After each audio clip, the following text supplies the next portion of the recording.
আসসালামু আলাইকুম। সবাই কেমন আছেন? আশা করছি সবাই খুবই ভালো আছেন।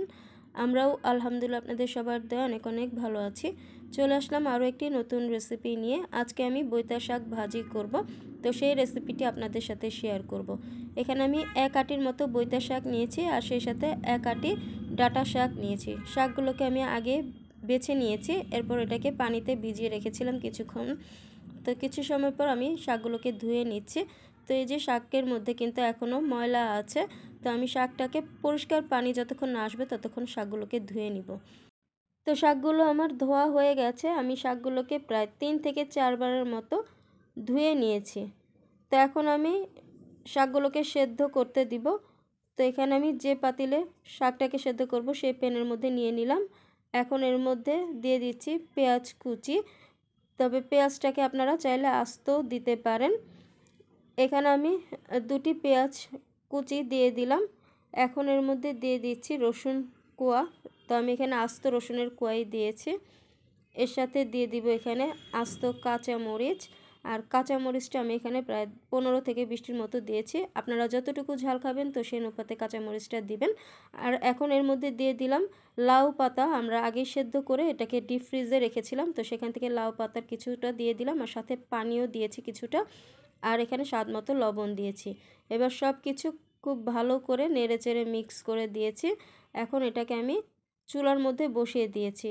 এখন এটাকে ঢাকনা দিয়ে ঢেকে রেখে দিব যতক্ষণ পর্যন্ত শাকটা সেদ্ধ না হবে। আর শাকের মধ্যে যে পানি বের হয়েছিল তো সেই পানিটা দিয়েই কিন্তু শাকটা সেদ্ধ হয়ে গেছে। তো এখন আমি শাকটাকে একটা ডাল ঘুটনি দিয়ে ঘুটে নিচ্ছি।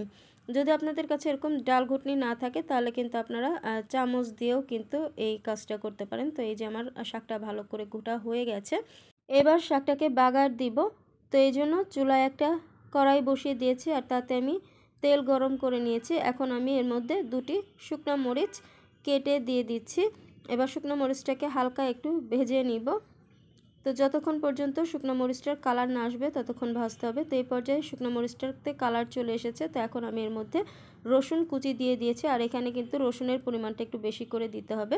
তো রসুনটা যখন লাল হয়ে আসবে তখন আমি এর মধ্যে যে শাকটাকে ঘুটে রেখেছিলাম তো শাকটা দিয়ে দিলাম। এবার শাকটাকে ভালো করে সব কিছুর সাথে মিক্স করে নিচ্ছি।